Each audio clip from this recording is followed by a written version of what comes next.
Hello everybody, my name is Troublmaker, this is Wargame Red Dragon, and we're looking at the unit today. This is the Soviet USSR, or as they are in French, the URSS. And our first unit is kind of an explosive one. It's totally new, but it shouldn't be new. And a lot of people have been talking about this unit for a long time. This is the BMD. This will be the command variant. There are 5 variants total in the game, I believe. And people have been talking about this unit since European Escalation. Like, you know, every single DLC was like, give me the BMD, give me the BMD. And now it's here. The BMD is cool because you can actually put a parachute on this vehicle, indicated by the decal here. And you can drop it from the sky. Now, of course, in this game, that won't happen. It will be mostly just an amphibious vehicle. But look, it's here. It's exciting. Now, this is just the command variant. And there'll be much more about the BMD when we get to the vehicle section. But for now, here's another BMD with slightly different camo. This is a desert camo setup. And yes, very beautiful and sexy. This is something that a lot of Soviet players have been crying, and I say that liberally, for a long time. They're now come tears of joy. I personally see it as being quite an overdone unit in terms of requests, but here it is. It's, you know, another Soviet unit. And the BMD stands for something really weird. Beryuka, Nashina. It's a weird thing, but yes, it's very infamous, famous amphibious vehicle joins the fray. So moving along, we have our old 3 other commands, including 2 different command tanks. The T-80 UK is like the king of the command tanks. It has 20 armor. It can actually fight the good fight. It's 245 points. This is the guy that goes straight to the front. We've seen this in airland battle. Not too exciting.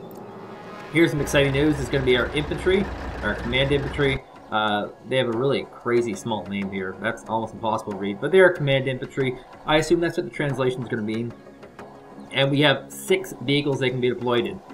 3 ground vehicles and 3 helos, or Hinds, I guess you call them. And yes, there are so many ways we're going to be able to use these command infantry. It's actually really exciting. Here is a command helicopter, 100 points. That's the airland battle prices, and you know, note little turret on the bottom here. I suppose there's a guy lying in here firing or something of the other, because there's glass here. But yeah, this is you know, from airland battle, so nothing particularly exciting. The pricing is exciting. 100 points isn't bad, because that's in line with this little Jeep, which has no guns on it at all and doesn't fly. So there's that aspect to it. Chances are more people are going to start using these helicopters than they will use these Jeeps. And here's another great vehicle, the BRDM to you. We've seen this before. It's just an armored personnel character, no guns, 1 armor. Just slightly better than these unarmored commands. And then here's another one with 2 armor on the front instead of just the 1. And once again, just brilliantly designed for what its task is, being a command. So we have a large number of supply vehicles here. And we have a few supply helicopters that'll be joining in the airborne decks. And we have 2 different U-rolls with different sizes of load. Jump off 800 versus 1,000. Pretty big difference. Also, the speed seems to be different. So overwhelmingly, these U-roll 4320s just win between the 2. Cargo not being so hot. So now here's our first new infantry unit. This is called the Gorno Strelki, which roughly translates into Mountain Strelki. I don't know what Strelki means, I'm sorry, but I do know that Gorno means mountain. I have a very limited range of most languages. So these are going to be a mountain anti-air unit. They can only be deployed in terms of helicopters. They are going to be very much an airborne unit as well. Oh, my mistake. These are actually going to be an AT, it seems, because even though they're called the Strelki, they have Saklos. Okay, that's a little confusing to me. But yes, they will be a mountain AT unit, which means that they'll be fighting in the bush. You know, their size squad is not too large. They're a 20-point unit, and they're only deployable by helicopters, which is going to rub people the wrong way. Now, there is also this 1990 variant, which means that if you're making a Cat C deck, you can also use these Gorno Strelki. But yes. Now I remember, Strelki means infantry. So these are mountain infantry. Yes. So here's your Morskaya Pehota, which, you know, we saw in Airland Battle. Nothing particularly interesting about these guys worth talking about. So we'll just kind of breeze through these guys and their variants and their vehicles. There's a lot of ways to deploy these guys. There's 7 total. Similarly, there's a lot of ways to deploy our Motostrelki, which are motorized infantry. And yes, lots of vehicle choices, including some nice little infantry carrying tanks, your armored personal carriers. We have the BMP 2D in here, oh so sexy. And then we have our BMP 2 over 1986. There's also going to be a 1980s or 1990s variant, sorry, the Motostrelki, which will also have actually less vehicle choice, unfortunately. But you get different vehicle choice. So here's the big one, the BMP 3. You know, has some Recon rocket, AT abilities, double AT abilities in fact. Well, not AT, I guess. I often call these tank destroyer weapons, but that's not actually what they are. But one's a light weapon and one's a medium weapon, and they'll be able to do a decent amount of damage. In the current game of Airland Battle, in which the BMP-3s are in, a lot of people will choose to get this super expensive vehicle, which is 60 points, and tank rush with them, and it works perfectly. So now we're back to our anti-tank weapon. Here we have the PTUR Factoria, which, you know, never saw a lot of use in Airland Battle, and that could change in Red Dragon, depending on the balancing. Now, we have a lot of ways to deploy them, which is good. 3 helicopters, 3 vehicles, so you're not going to get shot out there. This was the more common, I think, of the anti-tank infantry choices, was the PTUR Conquerors. Not for much more reason than it just had a better rocket. It was more accurate, had a longer range, more damage, just all-around good stuff. Now here's our Conquerors M, which I'm pretty damn certain is going to be a new unit to the game.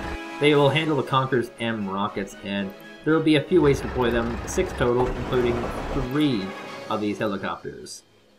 Now we have our Prizik Igla, which were actually quite popular infantry unit. A lot of people love these Prizik Iglas. You can place them in really weird places, and they have a anti-air rocket on their back here. One guy in this is a 2-man squad, of course, and they could, for their cost, knock out a lot of stuff. Now, there was a problem that, you know, airplanes would just suck up their shots, and you really wanted them to kill helicopters, but they were good for what they did. And now we have the Igla M, which once again I'm pretty sure is sort of Igla 1M. I'm pretty sure this is a new unit. We have a Igla on its back, and once again, deployable from 3 vehicles. There's nothing too particularly special about the Igla M. It can be deployed in nice places. So we have our Strela 3. This is why I was confused before about the Gorno Strelki, because I for some reason started confusing Strelki with Strela. Strela is an anti-air ordnance, and these guys carry it, and you'll be able to deploy with 6 vehicles as always. It's worth mentioning that the Soviets, the USSR, are the most complete nation in the game and have been since European escalation. It has always been presumed that you will play in a 1v1 as USSR only. No mixed Soviet, no other minor nations. It was always presumed in a balanced world that this would be the only balanced faction. Whereas NATO was always mixed NATO with mixed groups and whatnot. So it's a really weird balancing scheme. So these are our Sapperies. The guy in the front does in fact have the flamethrower. And I think these kind of units will come back into being popular again. They're already popular in Airland Battle. I think they'll be popular again because a lot of the guys that have napalm have switched over to the napalm launcher, which does ridiculous amount of damage to infantry, but doesn't leave that nice area of effect on the ground that stuns units and also destroys other targets than when you're targeting. So I think this unit's going to become very popular. There will be 3 ways to deploy it, including helicopters, and I mean this is, the MTV. Seriously, the MTV. God, that is so powerful. Probably no one going to use it though. It might be too good. You have to have a race to the front, and it's very expensive compared to the others. There's also going to be the 1985 variant of the Sapperies. You note the squad size has severely decreased in size. That's not because of efficiency. That's because now we're using these napalm rounds, which is what I was talking about just now. And once again, these are absolute infantry slayers.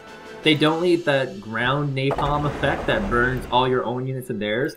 And so we have two different types of napalm units, anti-infantry units, that are going to have a nice little play date together.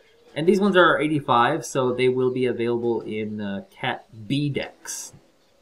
Now here's our Spetsnaz, and these guys are the original guys who had the napalm launcher.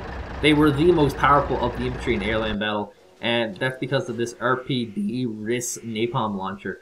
And they have been given a ridiculous number of ways to enter the field. Yeah, just ridiculous. Here's a BTR 90, by the way, in case you're wondering. And this one has a BTR D.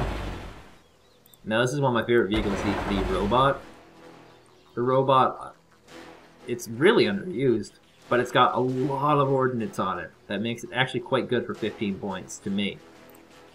And so yeah, this one, like, it gets kind of ridiculous, this Spetsnaz. Their vehicles are so specialized and good. Like, this is an anti-aircraft 15-point weapon that comes with Spetsnaz. That's a little weird and wonky.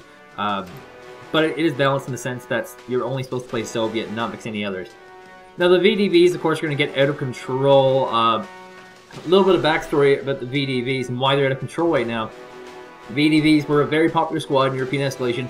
They really were burnt down in airland battle to not being that common. But now they're back because of the BMP-D. One of the big debating points that has happened, and literally there are probably about 600 pages of material on the forum about the BMP-Ds and the VDVs. The BMP-Ds deploy in the BMD-1s, and here they are. And these are an amphibious landing vehicle that also have paratrooping abilities. Now, VDVs are your general purpose infantry. They're the only infantry that use the BMP-Ds, or BMDs. They're, you know, they can be used for paratrooping divisions, but that's about it. Now, when we go to the VDV's 85 versions, there's not too much of a difference between the two right now. And once again, this is always open up to some kind of change, but basically they're very, very similar in a lot of ways. Probably not enough for the, you know, slightly higher investment, at least. You're getting a little bit of AP on your rocket launchers, which to most people is not going to be that big of a deal, not for the cost. Moving on to our support options, we have not too much new for the Russians. I mean, we have our Gavodkas. Some days I hate you, Russian. Our Akatsiya, our Akatsiya variant, our NSTAS, the Mista 252S19. Dear God. And, you know, these are really popular and powerful right now, but anything can change. We also have the Pion, which we saw in airland battle, and the Molka, also in airland battle. In terms of anti-air units in airland battle, the OSAs were a great line because they were so super cheap, and you could spread them along the field. This is a new one. This is a really interesting one. It's called the Tor, and it's a little bit wonky because all the rockets seem to fire from the top here, and it's really wonky. It's got 8 radar-guided missiles. It's got a retarded range on helicopters and airplanes. The damage is intense. The accuracy is great. My sneaking suspicion is that this will actually replace the OSA as being a standard anti-air unit. It's just a phenomenal little unit. The one armor just ties it over as being ridiculously good. You know, if they can keep this unit being competitive, a lot of people will be happy. The 9K330 Tor is here to stay. Now we also have our Bukes and Buk Mies, which you can't really replace because these are, you know, your AoE type anti-air units, and they've always been very powerful and will continue to be. In the realm of units that people hate the most, we have the Grad, the Uragan, and the Smerch. These are all area of effect rocket artillery launchers that, you know, we've had in the last 2 games and have had a lot of buffing and a lot of nerfing just because they've had problems that are too powerful and problems that are too weak. It's really hard to balance these guys. The Strela, you know, not as common of an anti-air option, but it's there, and so is its variant, the 10M, with better camo, obviously, and, you know, it was always just kind of a cheap infrared rocket that you could send, and they have very short range against airplanes, and that's always been the problem with these guys. They're basically only for helicopters, which, you know, at the end of the day is not a good sell. We also have our mortars, sorry, the Podnos. 25-point napalm. Here's an anti-air little thingamajigger. Actually, I'm sorry, this is an anti-infantry vehicle that can shoot up. That would be a good correction. And yeah, you know, it's got mortar on it as well. I'm an idiot. It's a mortar. Yeah. So it's just one I've never really seen before, the MTLB Vasilic. I play a lot of Soviet, so for me not to be able to see one of these things is ridiculous. I've never even heard of this thing, unfortunately. I don't really know much about this. Optics 4.4, that's exceptionally good. For, you know, most mortars don't even have optics. And we're looking at a 4900 range, which means it's going to be a close-range anti-infantry mortar. The Nona has always been quite popular as a mortar option, as has been the Nona SBK, both getting used interchangeably. Nona more popular because it costs less, obviously. We have our Ural ZU-23-2. That's a, you know, basically an anti-infantry vehicle, kind of, but it also deals with the helicopters with a 1900 unit range. But it's really hard to use it because helicopters have to get in pretty damn close, and there's not a ton of helicopters with a range that small. So these guys are just, a lot of times, fodder. They fill at a popular use after being so popular. Now the Shilka is very different. It's got a 2275 range on airplanes and helicopters, which makes it terribly useful. Definitely more useful than just stomping in infantry, but it can also hit infantry too, which is good, with a 1,000 meter range, which outranges a lot of those 500 meter AT ordnance. Shilka, a very good choice in the game currently. And in Red Dragon, we'll have to see. This is the Biryusa. It's you know, it's a really wonky radar-guided auto cannon type. It's got quad auto cannon. In fact, look at those bad boys spin around. And it's a really nice-looking vehicle, but once again, kind of problematic because it's radar-based and because it's quite expensive for what it is. The Tunguska is a classic, but it's kind of fallen in popularity. This is the 2K22 version of the Tunguska. It's got you know, double radar shooting things, so it can shoot 2 at a time, and it's also got some SACLOs, which is very, very good. But once again, fallen into popular use, mostly because of anti-radar bombers being what they are. And here's a Tunguska N, which, you know, once again, radar rounds used to be really good, fallen into popularity. It could make a comeback in Red Dragon if the balancing is right. Cool spinning radar dishes are always cool. Moving on to the tanks, which is something that I'm sure we're all very excited about. PT-90 is old. It's a cheap 25-point rocket, basically. A very heavily armored anti-tank vehicle to me. Not really much else. Then we have our BMP-685, which is kind of a cavalry tank. It's very cheap as well, and it can lead the charge, but, you know, don't expect it to pack too much of a punch. It has an AP of 11, which means it does 1 damage to most heavy tanks, which is, once again, not very good. Now, one thing that the Soviets have not had in the USSR deck has been a 10-point tank. And here's our brand new 10-point tank, the T-34-85 Aubert 1969. It's just filling a niche that the USSR deck did not have, that they had to go towards the East Germans for. And now they have it, so there's no more need for East Germany. So, yay? I don't want to get too much into these T-55s because, you know, there's a lot of them. A lot of them. And, you know, even the newer ones, like this would be a newer one, the AMV, are not that much more impressive. It's not a line that has moved up, but they are basically your fodder line. They're small, effective, squashing units. Moving up, we have the T-62, which is, you know, once again has a cheap line, but as you move up the line, you'll notice that it gets more and more expensive with heavier armaments.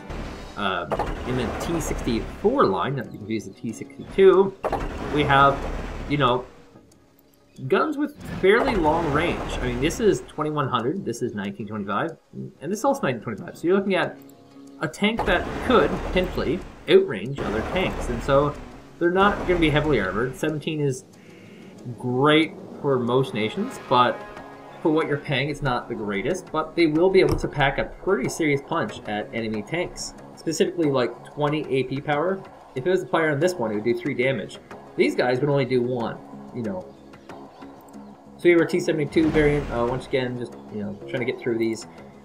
because the Soviets have a ridiculous amount of tanks, but not a lot of new tanks. And the T-72s will see one new tank, potentially. For some reason, I believe this one to be new. It looks pretty damn badass, though, with all this cool padding on it. And it does have the desert camo on it as well. We have a Sal rocket on it, which is pretty high range, 2600, which means that this tank will, in fact, be capable of tank jousting. Not too much more to say with this. It does have an anti-infantry ordnance, and it has a tiny main gun that will deal damage.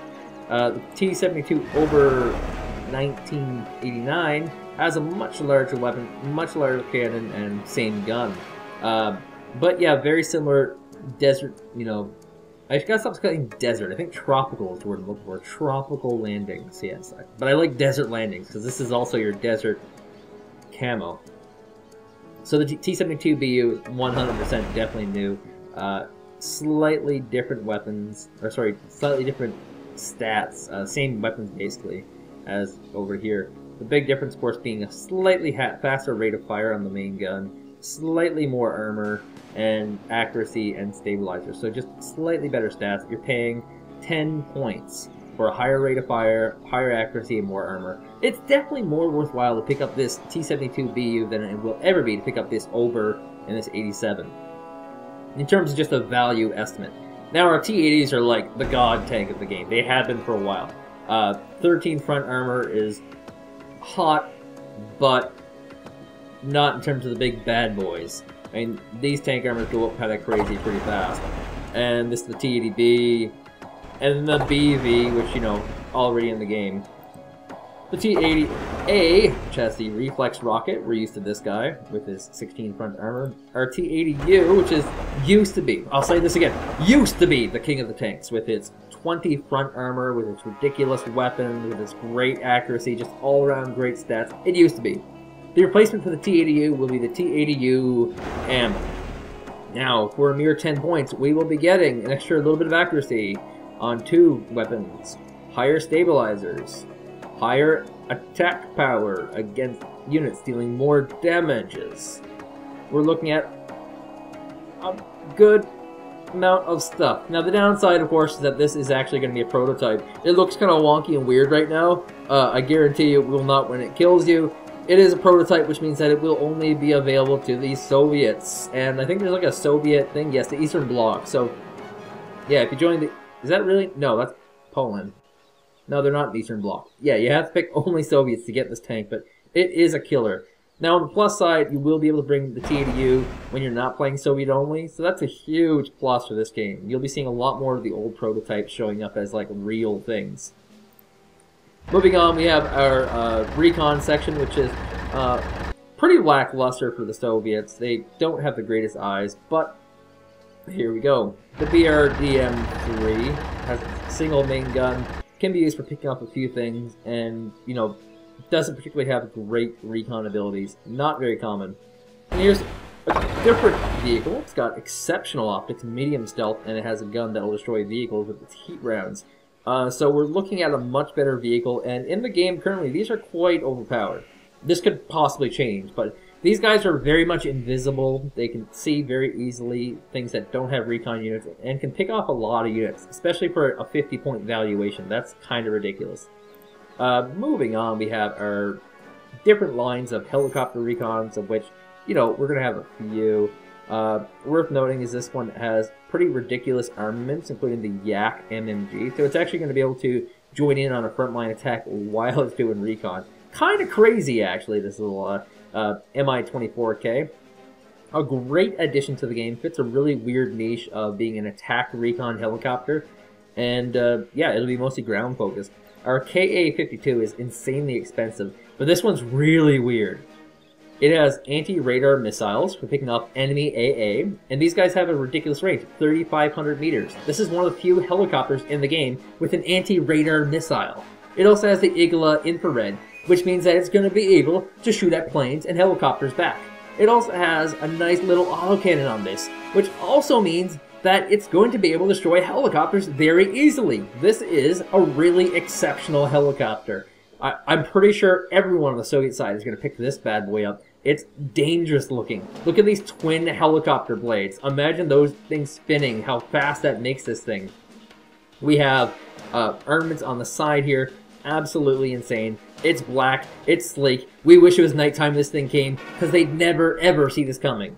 Now, it does have exceptional optics, which is always great. And this guy is going to be devastating. I can just imagine in the game.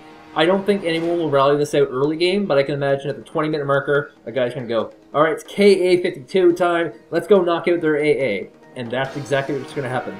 Limited armaments, of course, because it's a recon unit, but this thing is deadly. This will be the... What will it be? The Bradley IFV of the sky. I will guarantee it right now. So moving on to less exciting options, we have a few of these tanks, which have proven to be quite powerful in this beta, but once again, could change in the future. They have rockets and variant types, and, you know, they're useful again, which is great. So these are the Vedka Squad. This is a recon unit that we've seen a lot, actually, and, you know, they have a short-range rocket, they have really good vision, very good stealth, not exceptional, though. These guys will be walking around the field, doing what they can do. And so we have a few ways of deploying them, including 3 helicopters. And this is a Mi-8 MTV. Yes, I think I've talked about this one before because it says MTV on it. So our Spetsnaz Recon, which are different from the Spetsnaz normal troopers. The normal troopers of the Spetsnaz have napalm launchers. These guys have RPGs. And these are the Spetsnaz VMFs. There's only 2 of them in the group. These guys can get behind enemy lines very easily and snipe out like artillery and command vehicles very easily because of their exceptional stealth. And that's primarily what these guys are used for. There's only 3 ways to deploy them, which is rather unfortunate. Which one is going to be this helicopter here, which is, you know, a crazy psycho killer. We have 3 recon jeeps. 1 has a gun on it. No one takes this. It has really bad optics. And then we have other one with the frag rounds, which is very expensive. And once again, I don't think anyone's taking that. Moving into the vehicle section. Oh, ASU-85M. Wow, that's very exciting. What about the BMD-1? That's what we're all wondering about. The BMD-1. This guy is a little bit wonky. You know, the rocket up here. And of course, he has all the decals for airborne. Might be an exaggerated unit by some people, but it does have a decent amount of anti-tank power to this guy. So when you're dropping your units, your VDV squads with this guy, you're going to crush the enemy's vehicles 110%. Also, you have your BMP-1P, which has a Factoria on it and a Grom. A little bit of armor, 1 armor all around. Once again, the paratrooper decals all on the sides with the 122 insignia. That must be the unit number for these particular models. This one doesn't appear to be an infantry carrier, unfortunately. So this is one you'd have to purchase almost explicitly for the Factoria, which is barely worth it. The BMP, or the BMD-2, has a Conqueror's rocket mounted on the top here, and it has a main gun, which looks very slick and smooth. 50% accuracy values, not too bad on a rocket that is 26-25 with 3 of them total. That means you'll always hit with 1.5 rockets, dealing 20 AP power. Against a heavy tank, this will not be a very good combination, but against your medium and small tanks, this will be absolutely crushing and devastating. Now we have the BMD-3, another one of these like really sickly requested units. This one has more of a tank body, of course, than the rest, and it's got a Conqueror's M rocket, and it does have a regular autocannon.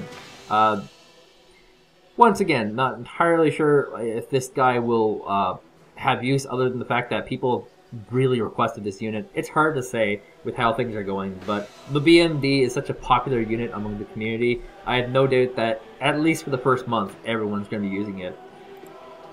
So we have our BMP line, which once again, we've seen before. It's been in air-land battle. And so we're going to try and go through these pretty quickly. But, you know, these were good units in air-land battle. They're good units in Red Dragon, I guarantee it. Some of these are better than others, obviously. The BMP-3 explicitly was always a good one because you could actually rush with these like they were tanks once you got enough of them. Moving down to the anti-tank options, we have our Malatuka P, which of course just has the Malatuka P on it. Our Conquerors, which of course just has the Conquerors on it. And our Conquerors M, which just has the Conquerors on it. Oddly not a Conqueror's End. Okay. That's our standard AT options. They're quite expensive in terms of AT, but you're paying for their range. So this is basically an old anti-air vehicle in European escalation type thing because of its 1400 range against helicopters. But it's been moved to the vehicle section because it's primarily now used for sniping out infantry with 10 hit points, or 10 value points. It's very easy to get high value out of these, but I mean, not a lot of people will want to do that in face of other vehicles. So here's our BTR 60 PB, super common. BTR 70, not so much. Our BTR 80. 80? Yeah, BTR 80. How interesting is this thing? It's basically double the cost of your BTR 60 PB. Slightly better gun, 2 armor on the front, which means that it'll be able to survive a lot more hits when moving forward. And by a lot more, I mean probably like 2 or 3 more hits.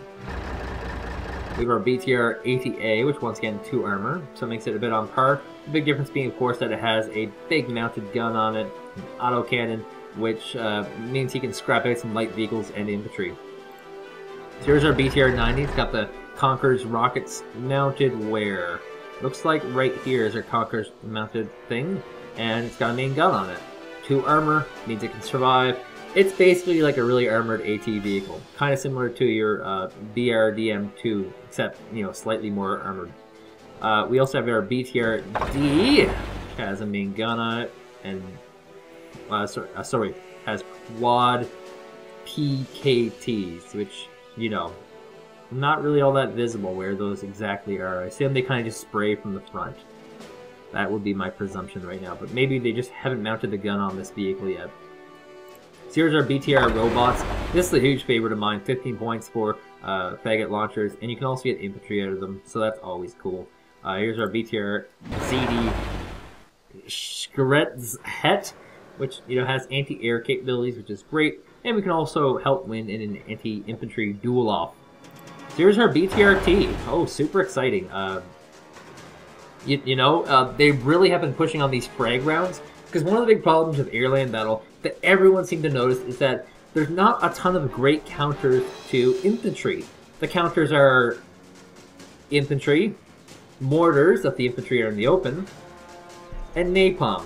And so by adding these frag rounds, which there were some of in airland battle to a lot of vehicles, they really made it so that infantry will be a lot less desirable, and people will be spending a lot less money on infantry. If and only if the metagame shifts to a point where people are using a lot of anti-infantry weapons. In that case, it reshifts over to tank and reshifts again back to infantry, and it's an endless vicious cycle. So here's our SHTU RMS Shaterms, and it's been around since European escalation.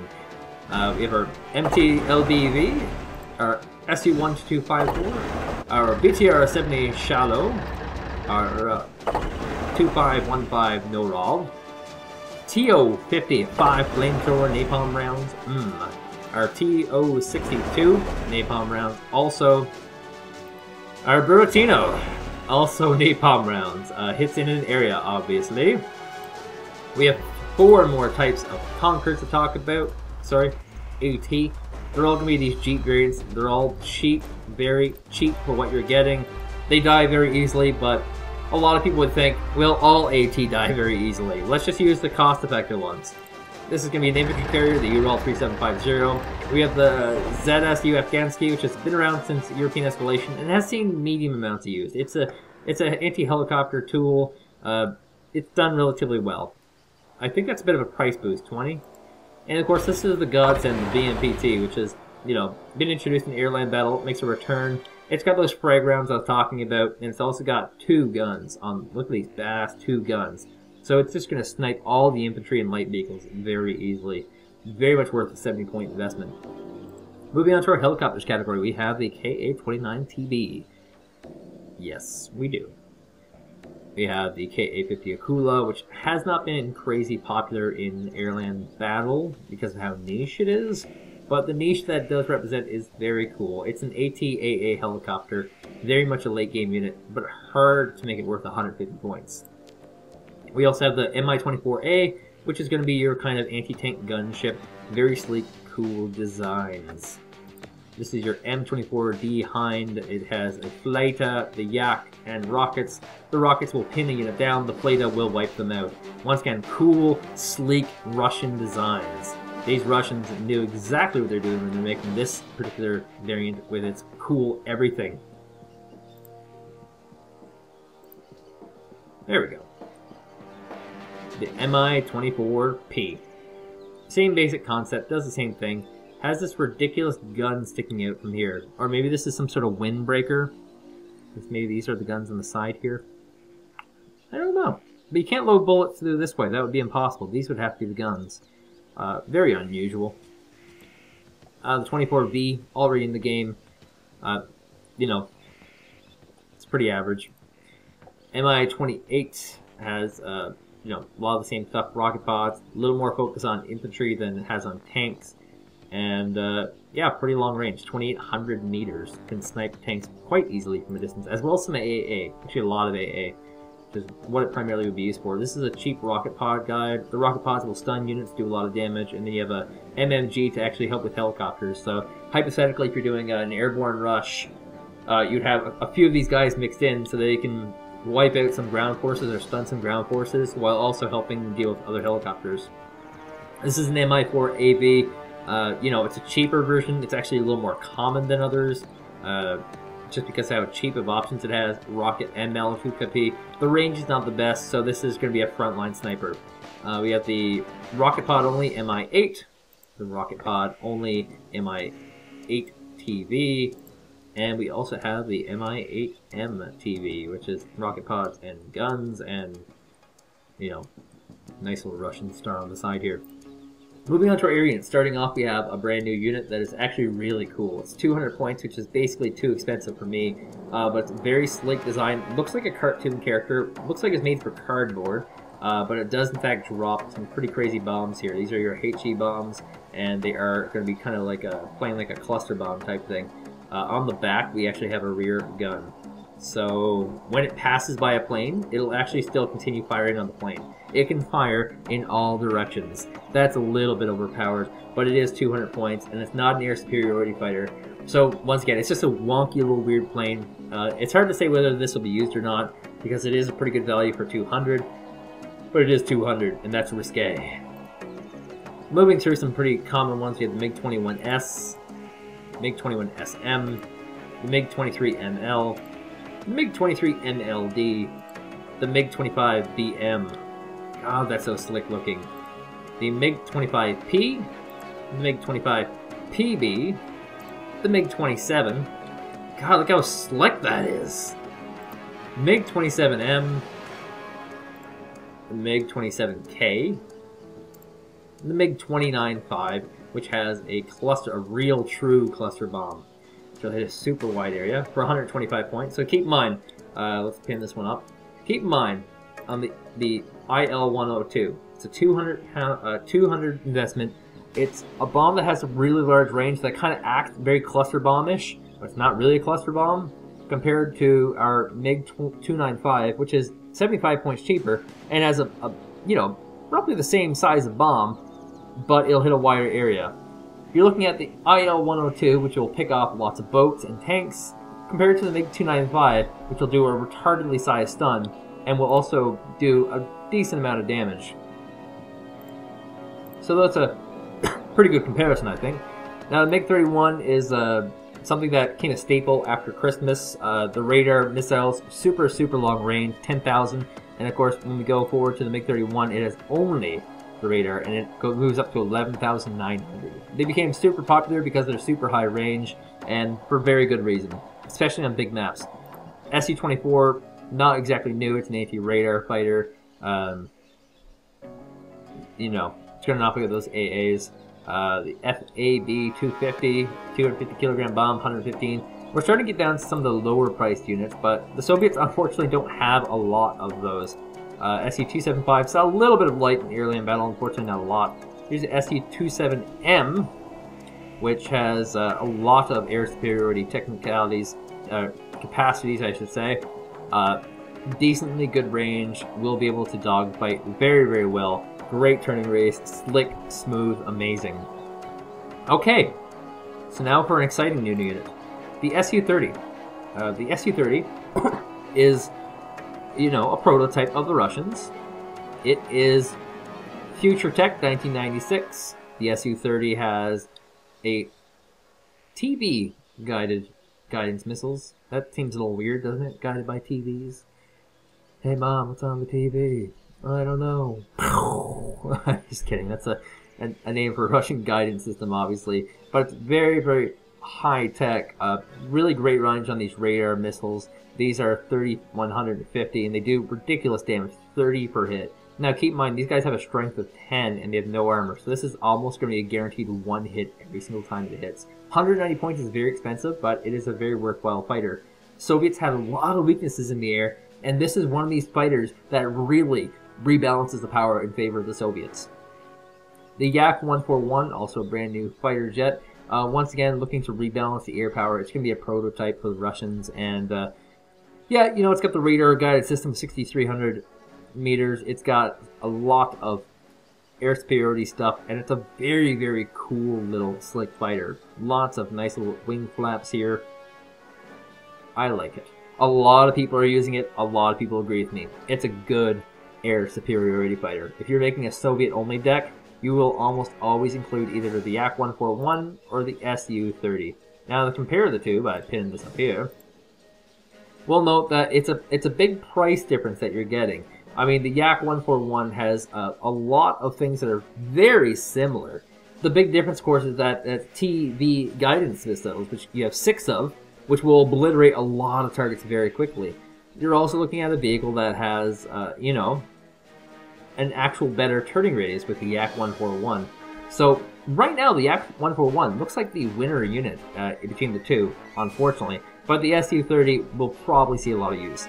Now, of course, we do have our classic bombers. We have our Yak-38 Napalm and our Yak-38M KE bomber. Or is it HE? Yeah, it's HE bomb. Face palm.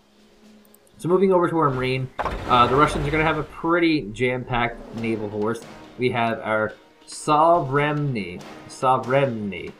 I've been practicing this, I promise. And it's got a lot of tools to be used against the enemy's ships, including some super long-range missiles, 6,300 to deal with your ground forces, 2,800 against the air. These ones are 7,875 meters. And then, of course, you have a pure anti-air ordnance here. So these guys are going to be floating juggernauts. They are command ships, which means they will conquer zones. They'll be able to hold them, but they'll also be able to push into enemy zones. So command ships are going to work very different from our standard. The command designation doesn't mean exactly that you protect them and you hide them. It means that they're floating bastions. And that's going to be true of this Udaloy 2, which has, you know, a slightly higher price tag in exchange for much better stuff. Let's just pin this up real quick. Compare this to the Sovremny. You know, you're looking at roughly the same range on ships, except for a slightly better anti-air from the Sovremny. 50-point difference of strength, which is where you pay for your extra cost. Slightly higher ECM, slightly higher speed, and these things are slow as hell. 19 knots is really slow in this game, trust me. And you're looking at basically a ship that can take more hits, which is always great. So Udaloy is going to act like your tank. The Sovremny is going to be your slightly cheaper other bastion. But both of them are very good. Scrolling down, we have the KA-27PLP. It's going to have our radar-guided sea attack units. These are 2 radar missiles, 4,500 range, which is insane, and will be used primarily for picking off enemy ships. Yeah, special anti-ship helicopters are here, people. If only the Sea King was in here. And, oh, we have a few more to talk about, and there's actually some that are worthwhile. This is the MiG-29K. You know, it's going to be a brand new variant available in the Marine section. You can also purchase it in the Air section, but if you want to fatten your deck, this is definitely a worthwhile pickup, as it can act as an air superiority fighter to defend your ships against air units, which is actually a threat, by the way. This is a funny little vehicle. This is the Muna CMT. I use these a lot, actually. This, as you can tell by the yellow bar here, is a supply boat. Now, they carry, look at this. Look at this right here. 20,000 liters of fuel. These things are retarded. They're 150 points, but they're definitely the most bang for your buck. I have found that if you move this guy to the shore, you can actually resupply your units from the shore. But most commonly, this is used for resupplying your boats, specifically your mortars and your rocket-based artillery. So we have another, basically a little PT gunboat. And this has a lot of really potent weapons here. Specifically these middle Malekiths, which, you know, have a disgustingly good range and do disgustingly good damage. And for a 60-point price tag, these will easily be some command snipers. Generally speaking, you want to mass out a lot of these things through that command zone. And then have the command ships in the back. Just because these guys are, you know, their strength is quite low. They're 60 strength. Whereas, you know, when we looked at the command ships, the Udaloy, it was 300. So these guys take 5 times as much damage. You'll want them to take the first 2 hits. I mean, everyone's kind of using them that way. Maybe that's not how that'll end up, but right now, that's definitely how it is. This is the Schmel, which I've been abusing the crap out of because it's really broken. Artillery is, that is. And we have a MLRS launcher on this. Now, why these are so neat is because they're only 30 points. And remember I said about that supply freight that you had? If you get control of the ocean, you can just bombard land non-stop with, you know, 4 of these things. And the supplies will last for 10 to 12 minutes. The amount of death and destruction you can do with that is ridiculous. And so this will become a really big part of Ocean Command. Will be these Schmels, will be these rocket-based artillery units. Because even in a ship-to-ship battle, clump ships are going to be very vulnerable to rocket-based artillery. Moving forward, we got the SU-27K, which in fact does have that Mosquet Raider guided missile. So this is going to be your anti-ship type of a weapon. You know, it's got some anti-air type stuff here, but mostly it's going to be going for ships. It's got 1 missile on board. It is completely designated for ships. And I think, where's that 1 missile located at? It looks, this thing looks pretty symmetrical to me. Maybe it's in the undercarriage and drops below, potentially. Hard to say. But yeah, very symmetrical looking for a guy that only has 1 of something. And that is the SU-27K. In the Marine category, we also have the Taratul 3, which is another one of these cheaper PT boats, which will be dealing with the corvettes or command boats. And it's got that Mosquet, it's got the insane range, it does the damage, but once again, it's really low on the strength category. And a lot of the gun placements are really cool. I really enjoy this forward gun here, the AK-176 apparently is what it's called. It'll do ridiculous amounts of damage if it can get close enough, which is always the key. 6 HE, yeah, that's the same range as this rocket does. 20 AP is still stellar, not stellar, stellar. Crazy cool ships.